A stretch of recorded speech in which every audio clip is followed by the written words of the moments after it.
Hello and welcome back to another episode of Awaken, Heal and Transform with your host, me, Francesca Raffa.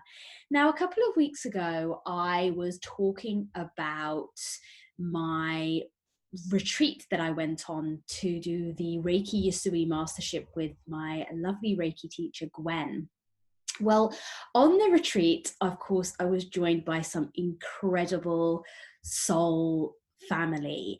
And I mentioned very briefly that when I walked into the space where we were all staying for the week's retreat, I just felt like I was coming home, and everyone that I was surrounded myself with, I just felt like I knew them for so long. However, there was a particular gentleman that even prior to attending the retreat, I was given his name by my guides.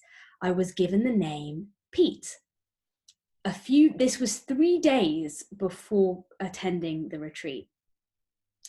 And so when I got to the retreat and I was, mingling around, and then Pete showed up and he said, "Oh, my name's Pete." And it instantly hit me that Pete, Pete who was standing in front of me, was the Pete that my guides were trying to tell me about 3 days prior. So automatically I felt like, right, okay, me and Pete have this connection. There is something I need to learn from Pete. Me and Pete have been in many lifetimes together. And it just became apparent throughout the week together that we spent on the retreats, and we did healings on each other, and his healing energy is so pure and powerful. He did a healing on me, and I went back 6 or 7 or 8, I don't even know. They were such quick flashes of different lifetimes, but I felt like in each one of them, Pete was present with me. So I went through 1920s. I was even way before this in Persia, in ancient Egypt. And in each one, Pete was there, and it was interesting because obviously he was conducting this healing. So it was like a remembrance was happening through this healing that he was channeling. So this is why I had to get Pete on today's episode, to share the connection that we had, but also for him to talk about his journey and his trilogy, which he very much briefly mentioned on the retreat. So I'm going to go into a lot more depth today in this episode and talk about some of his darker moments in his life as well. So let's welcome Pete. Hi, Pete. Thank you so much for joining the Awaken, Heal and Transform episode. Honored to have you here. And I mentioned previously to the listeners, how we connected and what a special moment we shared that week for our Reiki Usui Mastership.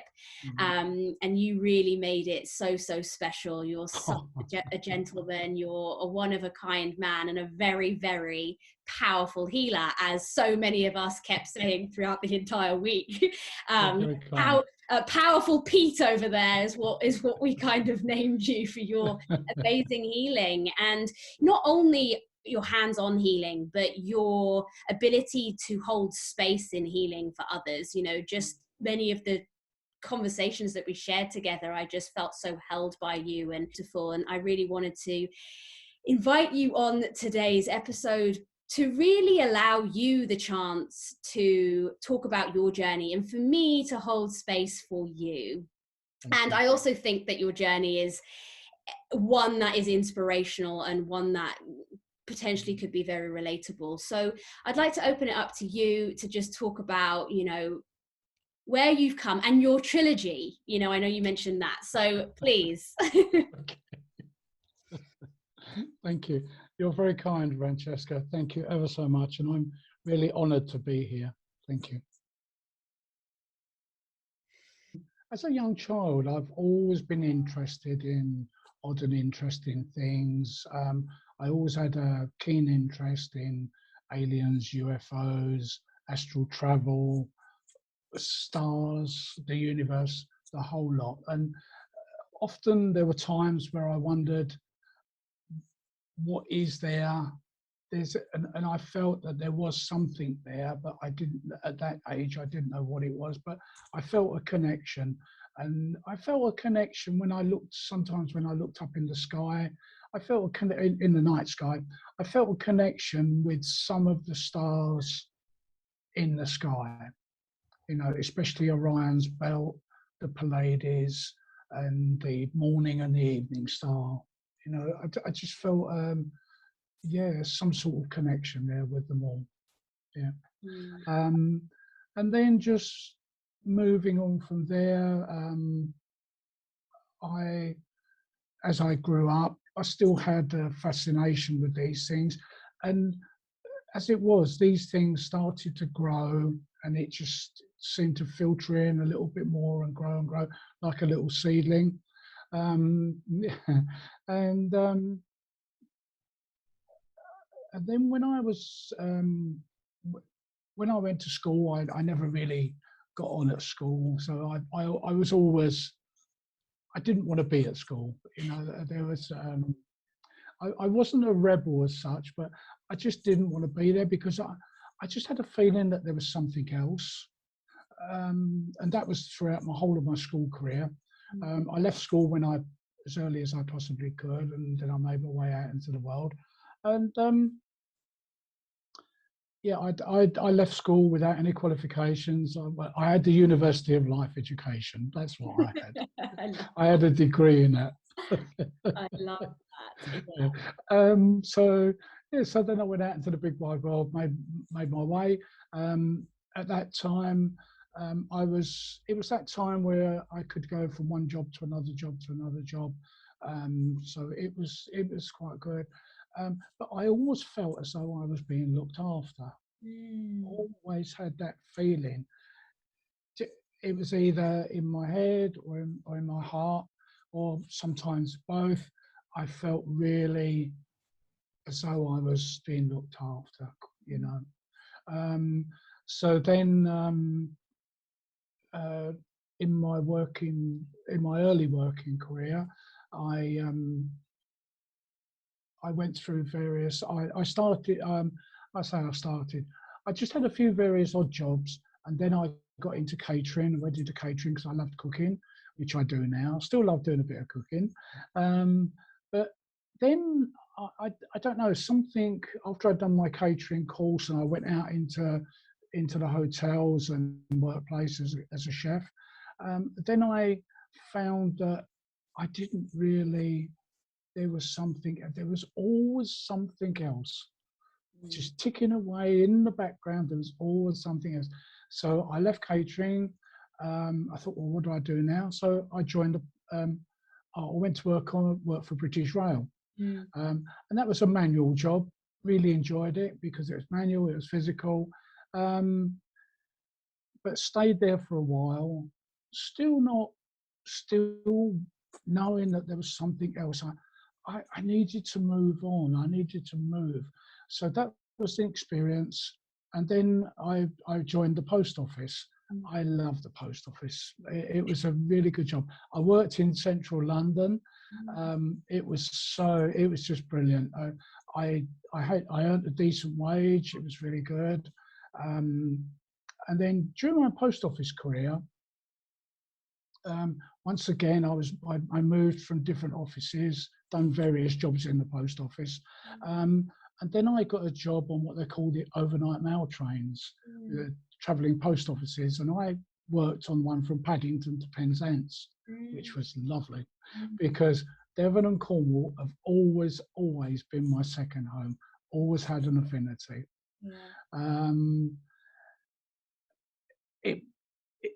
I now know that it was the mystical part of Devon and Cornwall, but also the mystical, the mythical, and the spiritual side. Well, all three really. There's not one before the other, but all three together. Just all three of them. And I felt that connection every time I went there. And I can remember one time. Sorry, just skipping back a little bit. Sorry. In the meantime, while I was in the post office, I got married. My wife and I then, we had a few holidays down in Devon and Cornwall. We went to Tintagel. Never Yes. been there before. Yes. That was a really, I want to use the word exhilarating experience, because I had a deja vu moment on Tintagel Quay. While I was there, I walked through, it must have been a curtain of time, but I walked through this curtain of time, and I was actually standing on the quay in Tintagel on a cobblestone quay. Wow. There's no cobblestone quay. There was an big old four-masted sailing ship, one of the old big pirate ships, tied up on the quay, and I was there. I was there in that moment. But it lasted what seemed a long time, but it was only a few seconds, and then it just all went. So that was my first real connection with my journey. It wasn't a defining moment, but it was one of those moments where you just, something slots into place, bit of the puzzle. Sounded like you experienced a sort of a multi-dimensional moment where everything was existing in the exact same time. Wow. Yeah. And then, just after that, I was still working in the post office. And as I was going, because we used to get off the train at Plymouth, and we used to stay over for the day and then come back the following night. Well, because I love exploring things, I've always explored things. They've seen how other people live. Even when I've been on holiday, I love going around the back streets, seeing what the culture's like. I enjoy immersing myself in the culture of where I am. Even if it's looking at architecture, buildings, or just listening to people as they sit on their steps, talking or doing whatever. So anyway, I explored Plymouth, the old part of Plymouth, down in the Barbican where the Pilgrim Fathers sailed from. And then I went into a shop. There's a little shop there called Odd and Interesting. I don't know whether it's there now, but it just drew me in, and it was full of everything. Crystals, everything spiritual, spooky stuff, and just everything, So and I got talking to the lady behind the counter, and she said, "There's a lady," because I was asking about meditation classes for some reason. So she said, "Yeah," she said, "There's a lady over in Tor Point, which is just across the river. She holds a weekly circle." So okay, she gave me a number, phoned up, and went over, joined the circle. Her name was Pam and John. That was her husband. Very, very nice people. And the ladies and the gentlemen in the group, they were absolutely so welcoming. I felt as though I'd come home. So I just joined the group, and I'd done that for quite a number of years, about 7 or 8 years altogether, while I was still traveling up and down. And in the meantime, I got myself a bike, which I stored at Plymouth, so as I could cycle from Tor Point back to Plymouth to catch the train, because there was no buses. But anyway, that was, and then one day, this was the really defining moment on my journey. One day, I was in the meditation group. We had a meditation, and in my meditation, I was walking along one of the Cornish country lanes, or a Devon country lane, with the very high white chalk banks, with the grass just coming over the top, with the red wild poppies here dotted here and there, a few yellow flowers. I can still remember it to this day. This is, I don't know, 30, 40 years ago. I can still remember it now. And I came to a crossroads.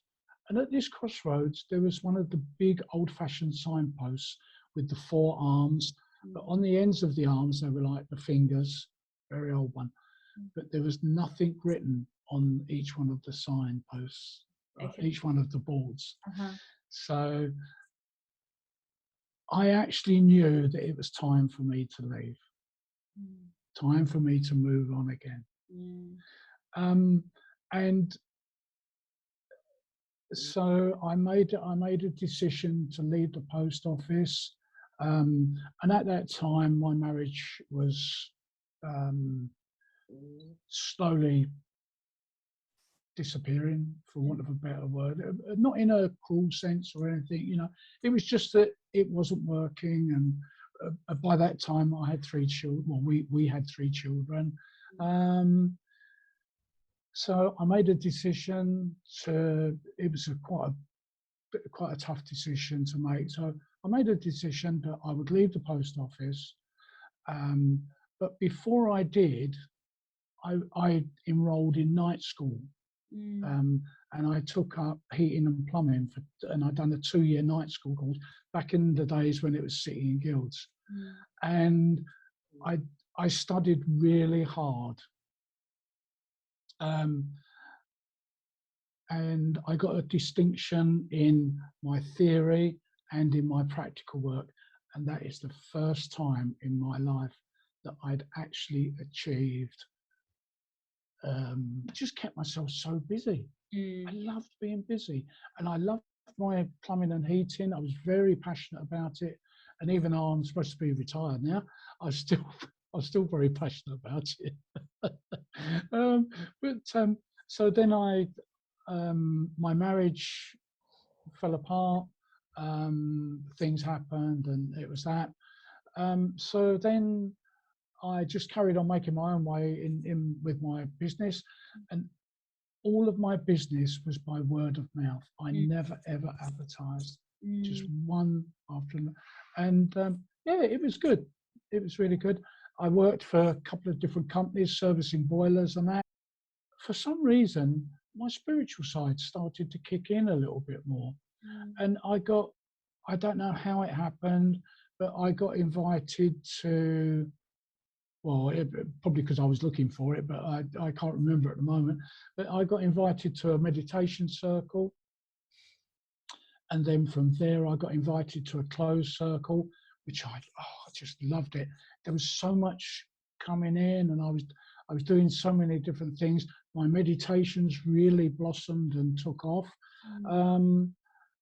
Just doing little bits of psychometry and all different bits and pieces, and a little bit of platform work. But I wasn't really I say not interested.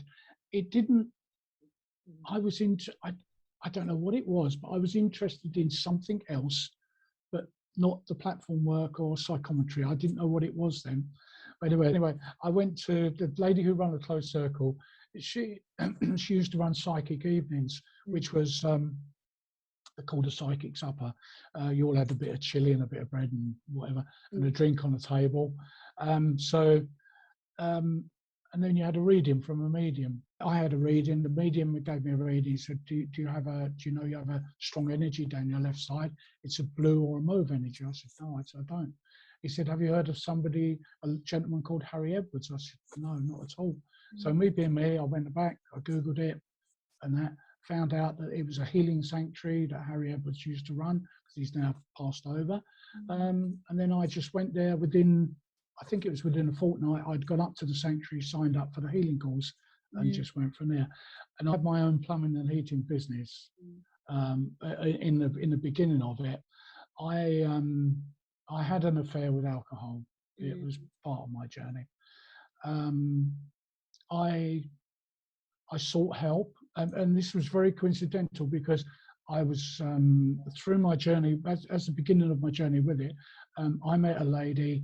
I didn't know she was in AA, but all of a sudden we seemed to come together, and she introduced me to AA, because I knew that it was really getting out of control, or starting to get out of control by that time. So I went to AA. I've been there for a couple of months, and I thought, oh, I'm fixed now. I can do it myself. No. So I went out. I was all right for a few weeks. I started drinking. So I went back into AA after the very good lady friend of mine. She sort of laid it on the line and said, and so it made me realise that I was an alcoholic. So I went back, and I focused. I just absolutely focused on the program. So that was another pivotal moment in my journey. I focused right into it. I'd done the various jobs in AA, greeter, tea maker, giving out the big books, everything. And I even I even run the AA meetings. I was secretary of this particular AA meeting for a year, which was unheard of, because for some reason, to become a secretary of a meeting, I felt as though I was fast tracked, but because it normally takes quite a few of the older hands to be a secretary and run the meetings. But for some reason, when I look back, I'd been fast tracked. And it was just amazing. So shows your commitment. What I find quite fascinating about what you've just said in regards to joining AA, and what could you tell us a little bit more about how that felt when you finally admitted to yourself? Oh, it was it was a big. I felt a big weight lifting from me, and I felt myself open up.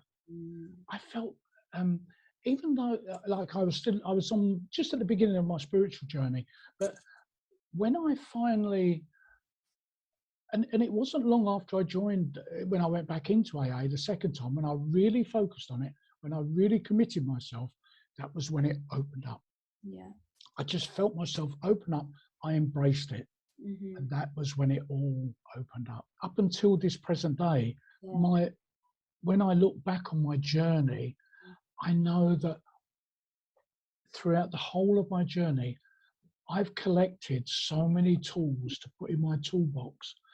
And now, even though I'm still learning, but I don't need as many tools in my toolbox now, because I have those tools, and I'm starting to use those tools now. Up until the present day, again, my whole journey, what I've done with the Reiki, my spiritual journey, everything, healings, everything, there's always been a purpose to it. I've been guided. I've been guided to actually, or I've been maneuvered into that space for it to happen, because it's part of who and what I am today. And it's just accelerated my spiritual work, my healing work, everything. And it's just opened me all up, opened me right up now, because I feel so centered and right in that space. I'm right on the very middle of the road on my journey. Right on that very middle road. Could you share your story about the Harry Edwards healing? Oh, I'd love to. Yeah. I guess that sounds like that was really the starting point where you began your healing work. Yeah. When I went to the Harry Edwards Healing Sanctuary, my emotional side, my emotional body was absolutely shot to pieces. Absolutely shot to pieces. I would just break down in tears the slightest thing, because but it was a very, I want to use the word cathartic, but I don't know whether that's the right word, but it's just come to me. It was the moment when everything was being released. Yeah. Just being released, ready for the new energy to come in, because I'd suppressed, unbeknown to me, I'd suppressed so much, and it was now time to release it. And throughout my journey at Harry Edwards, I know and I felt Harry Edwards around me while I was sitting there learning about healing. And again, the same as my heating and plumbing, the same as AA and my healing, I just focused. I read so many books. I enjoy reading, so I've read so many books about healing, finding out different things, Googling things, talking to people, chit chat. I do chit chat quite a lot. So, but I just enjoy the chit chat, talking about spiritual things, talking about life, talking about everything. And from that, I seem to gain more knowledge. Yeah, no, absolutely. I've always, with those things, I felt like a sponge, just soaking it up. And that's what I've done. when we had the Reiki Master course, it was so brilliant because, again, I just went straight into it. I just went into that space and I was there. And meeting you and all the other ladies. And it was so wonderful because there was so much energy there. Yeah, You know. you certainly were there every day, and maybe we can talk about that a little bit and how that felt, because obviously we shared that moment together, and that's something that's always gonna stay with us. But not only that, we felt a lot of remembrance from past lives. And I mentioned briefly in the intro of this episode that when you did your healing on me, I was suddenly flashbacking to Persia, Egypt, and I did that because I knew that I was present with you during those flashbacks. And it was like you were almost giving me a download of that remembrance. And I don't usually get very visual, which is interesting because you are such a visual person, and you really led us on a journey every time you would tell us about your meditation experience, because it was so visual. And I'm so grateful that I've met you, and hearing your whole journey that you've just very openly shared with us. It's, for me, it's inspiring, because it is very inspiring, because you've allowed the darker moments in your life to act as a encouragement for yourself to progress on your spiritual journey that perhaps was you always were supposed to do, just life got in the way. And it's encouraging to know that the spiritual journey, as we say, it comes at any point in your life. And now I'm on my quest for the Essenes. They're very, very much focused. I went on a trip to Somerset, which I'd never done before, booked it all up again. I met a lady there who I used to know from what we call the away day events for Harry Edwards, because I used to run their psychic events, just do the stand for them. Anyway, I met this lady called Debbie there. She said, "Oh, we've just got chit-chat." "Oh, yeah," she said, "I've got a couple of books which you can have." And my friend runs retreats to Israel. The Essenes, they live with not the remnants. They still, there's the Essene tribe is still there, but few of them, and they live with them for a week or a fortnight at a time, and just do the Essene procedure, whatever they do. She runs these retreats there. So, that was brilliant. So, I come back from Glastonbury. I come back from Somerset. I'm still trying to process the Reiki Master course, trying to process the whole lot. And now I've actually contacted Chrissy. She's away for a little while, but as soon as she comes back, she's going to get in touch with me, and then we're going to go from there. So that will be another part of my journey, and one that's been wanting to come through for a long time. But one it's thing all in divine timing, isn't it? It's all divine timing, and I'm actually, my meditations and everything else have really changed now, because I feel myself more opening up more.